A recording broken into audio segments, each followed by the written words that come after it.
আল্লাহ বলছেন, ইন্না আউওয়ালা বাইতিন ওয়াদিআ লিন-নাস লাল্লাযী বিবাক্কা। পৃথিবীতে আল্লাহ তাআলা মানুষের জন্য সর্বপ্রথম মক্কাতে একটি ঘর বানিয়েছেন। সুবহানাল্লাহ। মানুষের জন্য ঘর বানিয়েছেন কোথায়? মানুষের জন্য। সেটা কিন্তু থাকার জন্য না, সেটাকে কেন্দ্র করে মানুষ ইবাদত করবে। তাহলে পৃথিবীতে থাকার ঘর আগে বানানো হয়েছে না ইবাদতের ঘর আগে বানানো? ইবাদতের ঘর আগে নির্মাণ করা হয়েছে।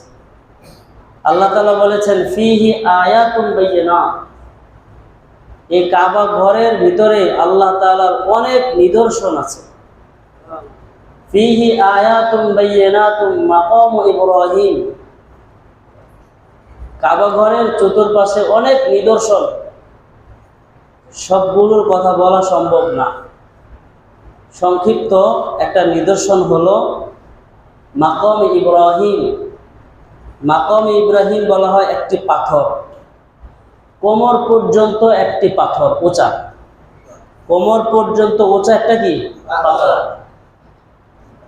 এই পাথরটা আল্লাহ তাআলার একটা কুদরতি পাথর, যে পাথরটা মাটির সাথে লেগে যায় না। মানে এটা তো পাথর, তো মাটির সাথে লেগে যায়। যে কোনো পাথর এটা ছেড়ে দিলে মাটির সাথে কি লেগে যায়, কিন্তু ওই পাথরটা এমন একটি পাথর যে পাথরটা মাটির সাথে কি লাগে না। আল্লাহ রাব্বুল আলামিন এই পাথরটাকে হযরত ইব্রাহিম আলাইহিস সালাতু ওয়াস সালামকে বলছেন যে এই পাথর দিয়ে তুমি কাবা ঘর নির্মাণ করো। এই পাথরের উপরে যখন ইব্রাহিম আলাইহিস সালাম এবং ইসমাইল আলাইহিস সালাতু ওয়াস সালাম কাবা ঘর বানানোর জন্য দাঁড়াইতেন, এই পাথরটা লিফটের মতো কাজ করত। যখন এই উপরে ওঠার দরকার হইতো তখন পাথরটা উপরে উঠে যেত, যখন নিচে কাজ করার দরকার ছিল তখন নিচে নেমে যেত। এটা কার নিদর্শন? আল্লাহ বলছেন এটা একটা নিদর্শন। দেখো পৃথিবীতে এমন একটি পাথর আছে যে পাথরটা মাটির কাছাকাছি আছে কিন্তু মাটির সাথে তার ছোঁয়া নাই। যেই পাথরের উপরে ইব্রাহিম আলাইহিস সালাম কাজ করেছেন ওটাকে বলা হয় মাকামে ইব্রাহিম। ওই পাথরের উপরে হযরত ইব্রাহিম আলাইহিস সালাতু ওয়াস সালামের পায়ের ছাপও আছে। সুবহানাল্লাহ। পায়ের কি আছে? এমন ভাবে আল্লাহ তাআলা এই পাথরটাকে বানাইছেন। এই কাবা ঘরের কেন্দ্র করে আরেকটা নিদর্শন হলো জমজম কূপ। পৃথিবীর সকল পানি পুড়ে যায়, সকল নদী নালার পানি কি হয়ে যায়? ইস্তে ইস্তে শেষ হয়ে যায়, কিন্তু এই জমজমের পানি এটা এমন বরকত আল্লাহ তাআলা এই পানির মধ্যে দিছে যে লক্ষ লক্ষ হাজী সাহেবের এখান থেকে পানি নিতেছে, ইস্তেছে, কিন্তু পানি কি হয় না? শেষ হয়। আর অনেক গুরুত্বপূর্ণ তথ্য এই পানিকে কেন্দ্র করে। হজরে আসওয়ান, হজরে আসওয়ান এটি জান্নাতি একটি পাথর। এই জান্নাতি পাথরটা প্রথমে ছিল সাদা, ধবধবে সাদা, ধবধবে কি সাদা একটি পাথর। এই পাথরটি আল্লাহ রাব্বুল আলামিন একটি কাগজ এই পাথরের ভিতরে আছে। এই যে হজরে আসওয়াদের ভিতরে একটা কি আছে? কাগজ। আল্লাহ রাব্বুল আলামিন সকল মানুষকে বলছেন আলাস্তু বিরাব্বিকুম, তখন সকলে বলছে বালা, হ্যাঁ আপনি আমাদের রব। আল্লাহ তাআলা এই লেখাটা জিবরাইল আলাইহিস সালাতু ওয়াস সালামকে দিয়েছেন, এই জিবরাইল ধরো ধরো এই লেখাটা রেখে দাও। ডকুমেন্ট, কিসের ডকুমেন্ট? যে পৃথিবীতে আলমে আরওয়াতে পৃথিবীর সকল মানুষ আল্লাহকে রব বলে স্বীকার করছে।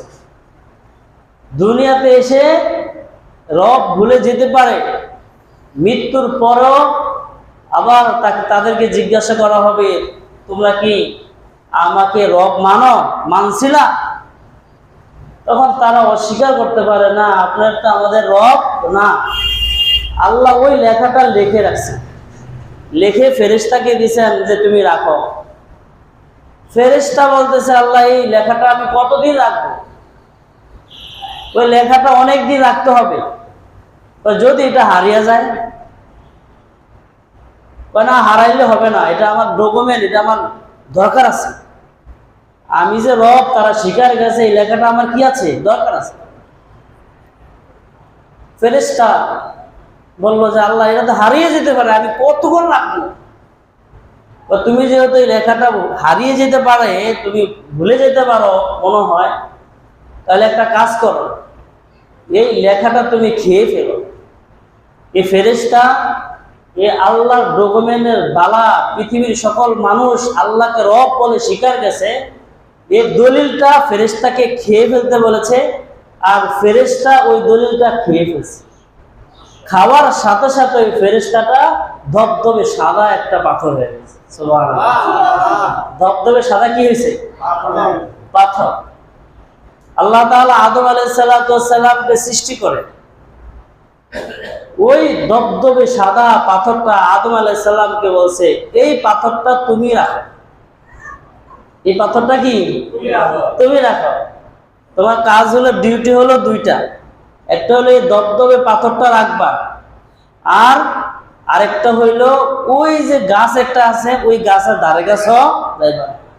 ওয়ালা তাকরাবা হাযিহিশ শাজারাতা ফাতাকুনা মিনাজ জালিমিন। এটা হেফাজতে রাখবা। এটা কোনটা?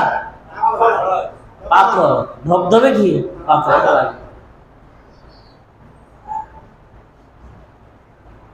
ধবধবে পাথরটা যখন হেফাজতে রাখার জন্য দিয়েছেন, ইবলিস শয়তানের ওয়াসওয়াসায় পড়ে হযরত আদম আলাইহিস সালাতু ওয়াস সালাম ওই গন্তম খেয়ে ফেলছে। আল্লাহ তাআলা রাগ করে বলছে, যাও তুমি নেমে যাও, তোমাকে আমি দুনিয়া পাঠিয়ে দেব। তা আদম আলাইহিস সালাম জান্নাত থেকে অনেক কিছু নিয়ে এসেছেন। তার মধ্যে আল্লাহর কাছে বলছে যে আল্লাহ, এই ধবধবে পাথরটা তো আমাকে রাখার জন্য দিছিলেন, এটা আমি লইয়া যাই, আমি রাখবো এটা। ভাই যাও, এই পাথর এমন একটা পাথর, এই পাথরের মধ্যে যদি কোনো গুনাহগার বান্দায় চুমা দেয়, তার জিন্দেগীর গুনাহ মাফ হয়ে যাবে। ফিহি আয়াতুম বাইয়িনাত। সে কাবা ঘরকে কেন্দ্র করে আল্লাহ তাআলার হাজারো নিদর্শন আছে, হাজারো নিদর্শন আছে। যেই জায়গায় যাবে আর 2 রাকাত নামাজ পড়বে, 2 রাকাত নামাজের উসিলা করে আল্লাহ তাআলা তার জিন্দেগীর গুনাহ মাফ করবে। 7টা তওয়াফ করে, যে ব্যক্তি তওয়াফ করবে, তওয়াফ করতে থাকবে, তার জিন্দেগীর গুনাহ মাফ হইতে থাকবে। সুবহানাল্লাহ। তাহলে কাবা ঘরের চতুর্দিক থেকে কার নিদর্শন আছে? আল্লাহর নিদর্শন আছে। ওই সাদা ধবধবে পাথরটা কিন্তু বর্তমানে সাদা নাই, সাদা পাথরটি এখন কি হয়ে গেছে? কালো হয়ে গেছে। গুনাহগার বান্দারা যখন ওই ধবধবে পাথরের মধ্যে চুমা দেয়, আল্লাহ তাআলা ওই ধবধবে পাথরের সাথে মিশার কারণে গুনাহগার বান্দার গুনাহগুলো পাথরগুলো নিয়ে আসে। এই কাবা ঘরের প্রেম, কাবা ঘরের প্রতি আকর্ষণ মুসলমান বলতে প্রত্যেকটা মুসলমানের হৃদয়ে থাকা দরকার। কাবা ঘরের প্রতি ভালোবাসা, এই কারণেই আমাদেরকে 5 ওয়াক্ত নামাজ কাবা ঘরের দিকে ফিরেই পড়তে বলা হয়েছে। যে তুমি নামাজ পড়ো কোন দিকে ফিরে? কাবা ঘরের দিকে। তুমি যদি ঘুমাইতে যাও, তাহলে তোমার ঘুমের শুরুটা কাবা ঘরের দিকে রেখে করো। কারণ এই ঘুমের মধ্যে যদি তুমি মারা যাও, তোমার মৃত্যুটা যেন কাবা ঘরের দিকে ফিরা হয়। মৃত্যু যদি কাবা ঘরের দিকে ফিরা হয়, তো তুমি জান্নাতি হয়ে যাবে। এজন্য ঘুমের সুন্নত তরিকা হলো উত্তর দিকে মাথা দিয়া, ডান হাত ডান গালের নিচে রাইখা ডান কাত হয়ে শোয়া। তার উত্তর দিকে মাথা, ডান কাঁধেরটা নিচে রাইখা যদি কাঁথে আমরা শুই, তাহলে আমাদের চেহারাটা কোন দিকে হয়? পশ্চিম দিকে, কাবাগরের দিকে হয়। একজন মানুষ যদি মৃত্যুবরণ করে, মৃত্যু ব্যক্তিকে যখন শোয়ানো হবে, শোয়ানো হয়, তাহলে সুন্নত তরিকা হলো ওই মৃত্যু ব্যক্তিকে কাবাগরের দিকে ফিরে শোয়াইতে হবে। আমরা অনেকেই কাবাগরের দিকে ফিরাই না, শুধু চেহারাটা ফিরে রাখি। এটা গলত মাসালা, এটা ভুল পদ্ধতি। যারা আমরা কবরের মধ্যে লাশ নামানোর ক্ষেত্রে আমরা সবার আগে চলে যাই, বা লাশ ধরে যারা আমরা কাজ করি, আমাদের খেয়াল রাখতে হবে যে আমরা ওই লাশটাকে সম্পূর্ণভাবে তার চেহারা, তার বুক এবং তার পায়ের আঙ্গুলগুলো ক্যাবলার দিকে করে দিব।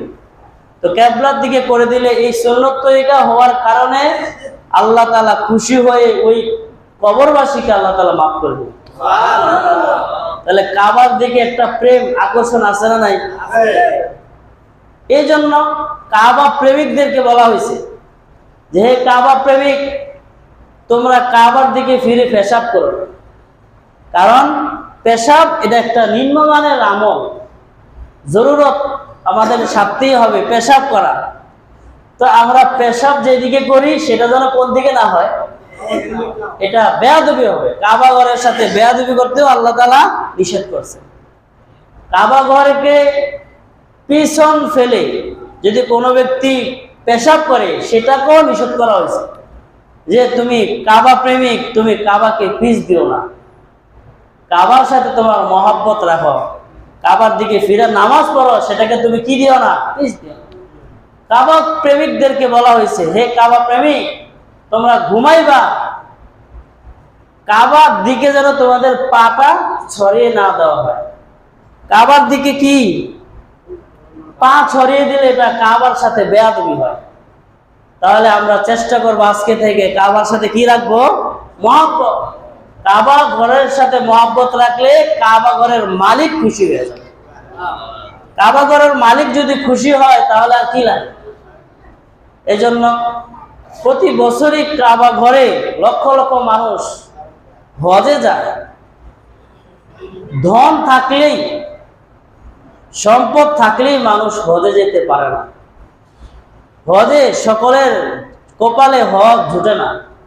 এমন অনেক গরিব মানুষ আছে যারা দিন এনে দিন খায়, সেটাও সম্ভব হয় না। কিন্তু কাবা ঘরের সাথে তার একটা হৃদয়ের আকর্ষণ থাকার কারণে আল্লাহ তাআলা তাকে বিনা টিকিটে জান্নাত দিয়ে, বিনা টিকিটে হজে নিয়ে গেছে। বিনা টিকিটে চলে গেছে, টিকিট টিকিট লাগে না, এমনি গেছে, টাকা ছাড়া। টাকা ছাড়া এক পিঁপড়া, ঘটনা বর্ণিত আছে, একটা পিঁপড়া আমার কাছে দোয়া করছে, আল্লাহ পৃথিবীর কত মানুষ হজে যায়, পৃথিবীর কত মাখলুক পাখি উড়ে উড়ে তোমার কাবা ঘরের চতুর্দিক থেকে তওয়াফ করে। যারা আকাশের যে পাখিগুলো আছে, পাখি যখন হজের সময় আসে তখন কাবা ঘরের চতুর্দিক থেকে পাখিগুলো পর্যন্ত তওয়াফ করে। সুবহানাল্লাহ। তাহলে মাখলুক, অনেক মাখলুক হজে যায়, তওয়াফ করতে পারে, পাখি হজে যায়, হজ করতে পারে, তওয়াফ করতে পারে। কিন্তু আমি তো পিঁপড়া, আমি তো এত দূর হজে যাওয়া আমার পক্ষে সম্ভব না। আল্লাহ তুমি আমাকে হজে যাওয়ার তৌফিক দে। আল্লাহ তাআলা ওই পিঁপড়া দোয়া কবুল করছে। জিবরাইল আলাইহিস সালামকে পাঠাইছে, যাও হজের একটা ব্যবস্থা করে দাও।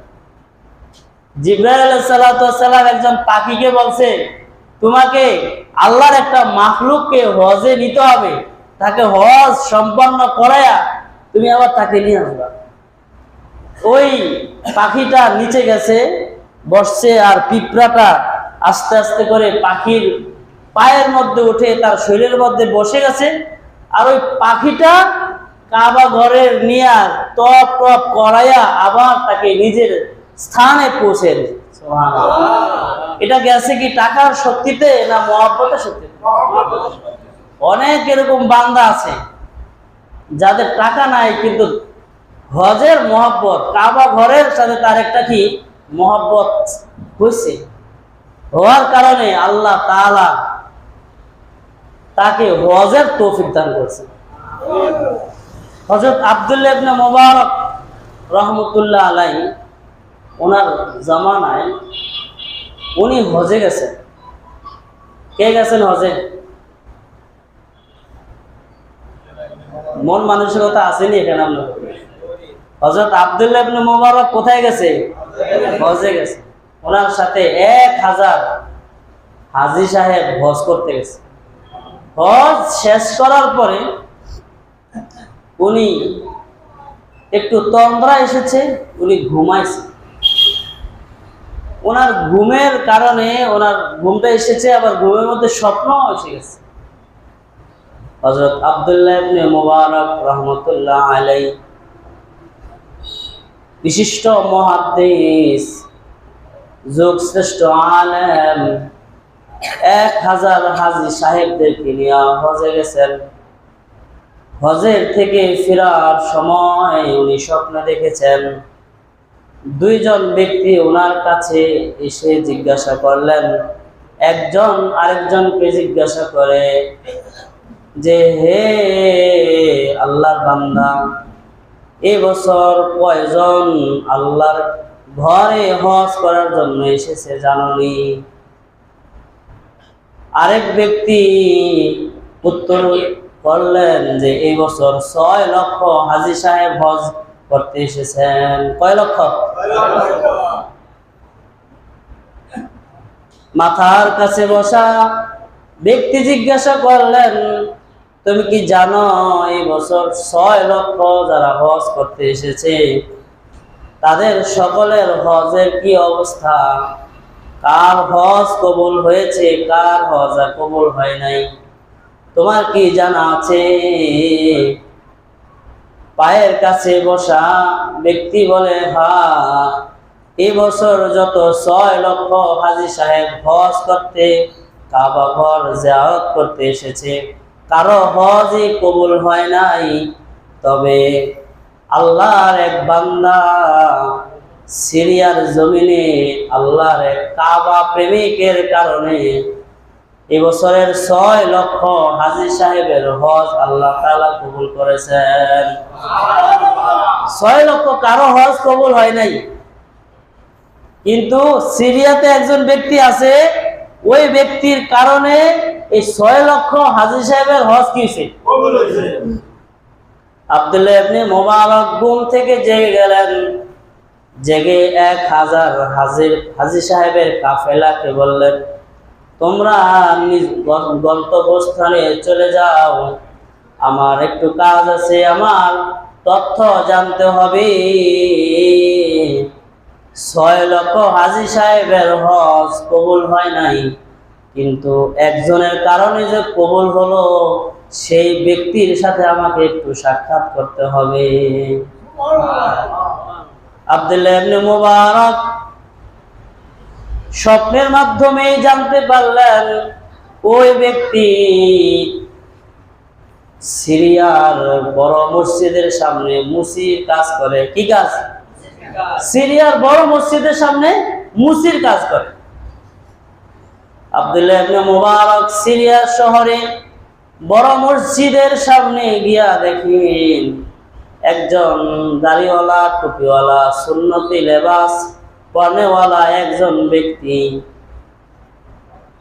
মুসির কাজ করার জন্য বসেছেন।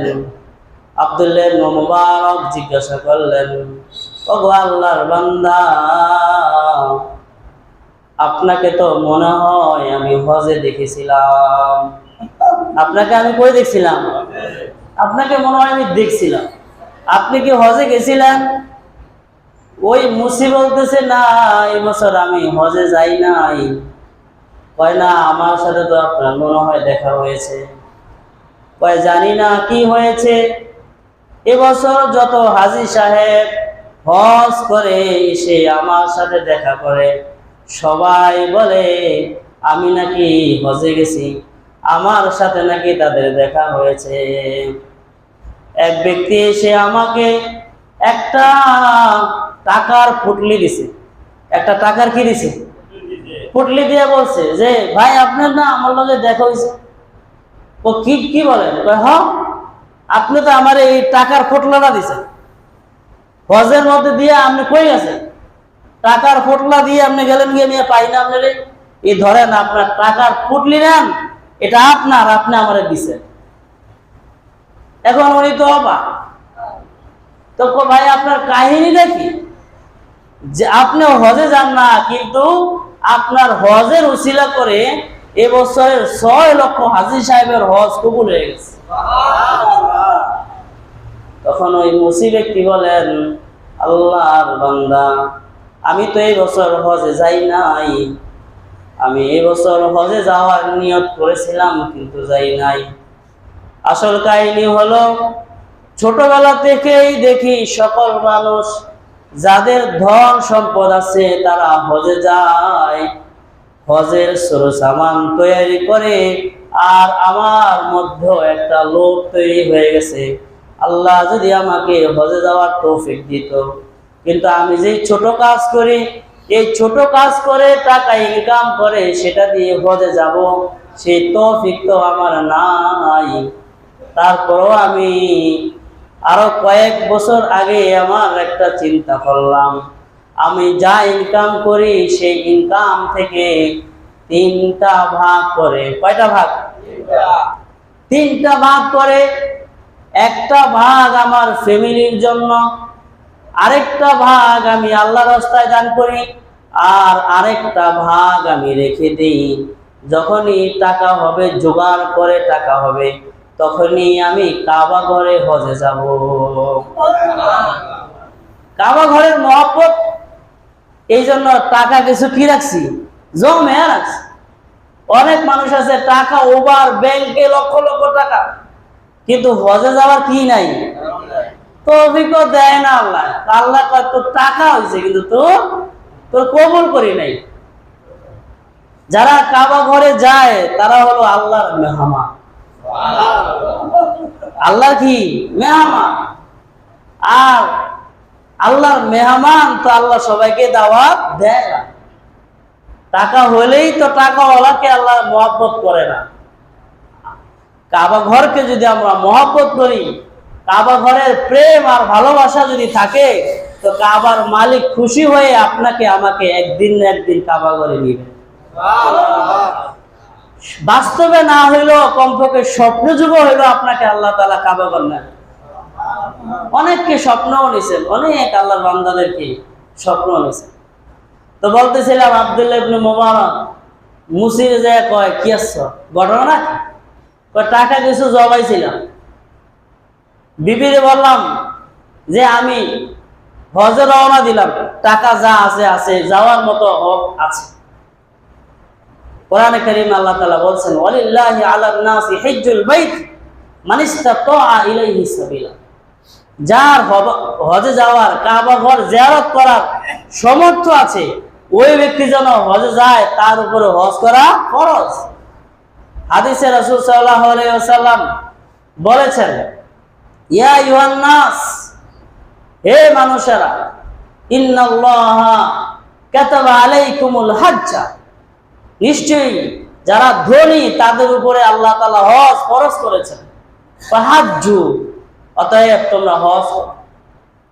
ফাকালা রাজুলুন ইয়া রাসূলুল্লাহ, হে আল্লাহর নবী, আকুল্লা আমিন, প্রতি বছর কি আমরা হজ করব? ফাসাকাতা, রাসূল সাল্লাল্লাহু আলাইহি ওয়াসাল্লাম চুপ ছিলেন, কিছুই বলে না। হাত্তা ক্বালা লাহা সালাসা, ওই ব্যক্তি আল্লাহর নবীকে 3 বার প্রশ্ন করেছে, হে নবী, আমরা কি প্রতি বছর হজে যাব নাকি? প্রতি বছর?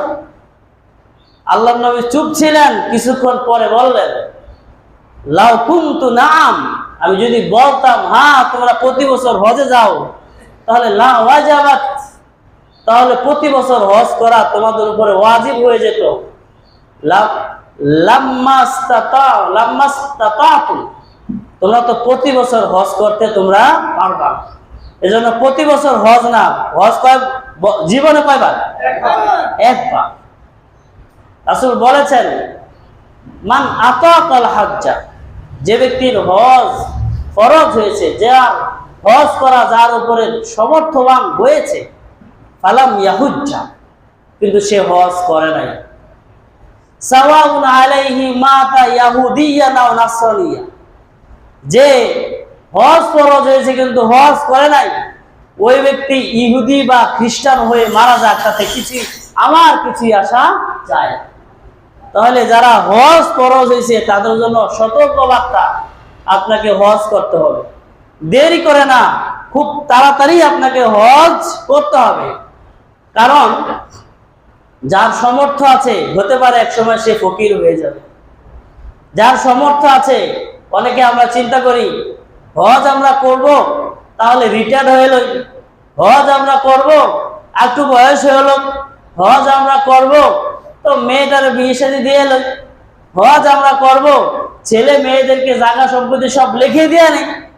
এরকম না, হজ যখনই ফরজ হবে তখনই হজ ফরজ আদায় করা সকলের উপরে ফরজ। যে সকল সমর্থবানরা আছে হজ করার জন্য, ওই যে শর্তগুলো আমরা নিজেরা লাগাইছি, এগুলো আমাদের ব্যক্তিগত বানানো, এগুলা শরীয়ত আমাদেরকে এভাবে বলে নাই। যারা হজ আদায় করবে, হজ করবে, আল্লাহ তাআলা তার জিন্দেগীর গুনাহ মাফ করে দেবে। হযরত আবু হুরায়রা থেকে বর্ণিত আছে, মান হাজ্জা লিল্লাহ, যে ব্যক্তি আল্লাহর জন্য হজ করেছে, ফালাম ইয়ারফাস ওয়ালাম ইয়াফসুক, সে অন্যায় অপরাধ কিছুই করে নাই, সুন্দরভাবে সে হজ করেছে, গুফিরা লাহু মা তাকদ্দামা মিন যামবি, আল্লাহ তাআলা তার জিন্দেগীর গুনাহ মাফ করে দেবে। ওয়া ফি রিওয়ায়া, আরেকটি riwayate আছে, রাজাআ কা ইয়াউমিন ওয়ালাদাতহু উম্মু, ওই ব্যক্তি মায়ের গর্ভে থেকে নিষ্পাপ নবজাতক সন্তানের মতো বাড়িতে ফিরবে। সুবহানাল্লাহ। যারা হজ করবে, সুন্দরভাবে হজ করবে, অনেকে তো হজে যায়, হজে যায় দেখানোর জন্য, নাম পুরানোর জন্য, আমি গেছি, যাব, এরকম গেছি আর যাব, আইসি, ওই দেশে যাইয়া টাকা পয়সা কিছু আছে, স্বর্ণ অলংকারের সাথে টিভি, মোবাইল, বিভিন্ন রকমের মার্কেটিং করে নিয়ে আসে। এই সকল হজ তো আল্লাহ তাআলা কবুল করবে। এই জন্য হজ করতে হবে। আল্লাহ নবী আরেকটি হাদিসে বলছেন, আইয়ু সুইলান নবী সাল্লাল্লাহু আলাইহি ওয়াসাল্লাম আইয়ুল আমালি আফজাল, কোন আমলটা উত্তম, হে নবী কোন আমলটা উত্তম? আল্লাহ নবী বলেছেন, ঈমানুম বিল্লাহি ওয়া রাসূলি, এক নাম্বার উত্তম আমল হলো আল্লাহ এবং আল্লাহর নবীর উপর ঈমান আনা। সুম্মা জিহাদুন ফি সাবিলিল্লাহ, তারপর হলো আল্লাহর রাস্তায় জিহাদ করা। সুম্মা হাজ্জুন মাবরুর, তিন নাম্বার হলো হজ্জে মাবরুর, কবুলীয় হজ আল্লাহর কাছে সর্বশ্রেষ্ঠ ইবাদত। তাহলে আব্দুল্লাহ ইবনে মুবারক ওই মুসির কাছে গেছে, কিছু টাকা জমাইছি, হজে যাব। রাতের বেলা বিবিরে বললাম, বিবি কালকে আমি রওনা দিতেছি, দাবি রাখছো না। কয় আমার এই রাতে মনে চাইছে একটু গোস্ত খামো, একটু গোস্ত খাবেয়া দিয়া যাও। তো ওই মুসি চিন্তা করলো, ভাই দেখি কোনো জায়গায় ব্যবস্থা হয় কিনা। রাত্রেবেলা বের হয়েছে, যা দেখে এক প্রতিবেশীর ঘরে গোস্তের গ্রাম আসতেছে। প্রতিবেশীর ঘরে যা বলতেছে, ভাই আপনি একটু, আমার বিবির একটু গোস্ত খাইতে মনে চাইছে, আপনি যদি একটু গোস্ত দিতেন, কালকে আমি হজে যাব, আমার বিবির আশাটা পূর্ণ করে যাওয়া সম্ভব হবে না। তখন ওই প্রতিবেশী বলছেন যে, ভাই এই যে গোস্ত এটা আমরা পাকাইতেছি, এটা আমাদের জন্য খাওয়া হালাল, আপনার জন্য হালাল না। এটা আবার কেমন গোস্ত যে আপনার জন্য হালাল হবে, আমার জন্য হালাল হবে না? এটা মরা। তো মরা আনছেন কি লিখা? তো মরা আনছি, এক সপ্তাহ পর্যন্ত আমার ঘরে কোনো খাবার নাই। কয় সপ্তাহ হয়ে গেছে? ছেলে পেলে কান্নাকাটি করতেছে, কাজ খুঁজতেছি, কোনো কাজ পাই না, কান্নাকাটি করতেছে, কি করবো? অনেক দিন পর্যন্ত কোনো কাজের ব্যবস্থা নেই, টাকা পয়সা নাই। এই জন্য রাত্রেবেলা আমি আসতেছি, আসার সময় দেখি কারো মনে হয় গরু একটা মরে গেছে, আইনা জঙ্গলের মধ্যে ফালাইয়া গেছে। আর আমি দেখলাম যে জঙ্গলের মধ্যে গরু যেটা ফালাইয়া রাখছে, এটা তো জীবন বাঁচানোর জন্য মরা খাওয়া যায় না, জীবন বাঁচানোর জন্য হারাম খাওয়া কি আছে? এই মাসালা নিয়ে মরা গরুর গোস্ত রানের থেকে সিনা থেকে গোস্ত কাটটা নিয়ে খাইতেছি, এখন বাচ্চাদেরকে খাওয়াবো, এটা আমাদের জন্য যায়, আপনার জন্য। ওই মুসি বলতেছে আল্লাহু আকবার, আমি টাকা জমাইছি, কোথায় যাব? হজে যাব, আর আমার প্রতিবেশী না খেয়ে আছে। সাথে সাথে বাসায় গেছে, বাসা যে বলতেছে বিবি চাউল ডাউল কি আছে তাড়াতাড়ি দাও, আর আমার জমানো টাকাটা তাড়াতাড়ি দাও। ওই টাকা আইনা, টাকার পুটলিটা আইনা ওই প্রতিবেশী গরিবের হাতে উঠে দিছে, খাবারগুলো ঘরে উঠে দিছে। তাহলে টাকা যদি দিয়া দেয়, মুসি আর হজে যাওয়া সম্ভব নেই, মুসি আর হজে যাইতে পারে নাই। আল্লাহ তাআলা ওই মুসির দানকে কবুল করে ফেরেশতার মাধ্যমে একজন ফেরেশতাকে ওই মুসির মতো চেহারা বানায়া আল্লাহ তাআলা ওই মুসির হজটা করে দিয়েছে। এই জন্য যেখানেই গেছে সেখানে মুসিরে দেখছে, কিন্তু আসলে মুসি যায় নাই, মুসির মতো একজন ফেরেশতা মুসির মতো কি করছে? হজ উমরা আরাফার ময়দানে মুজদালিফায় অবস্থান করছে।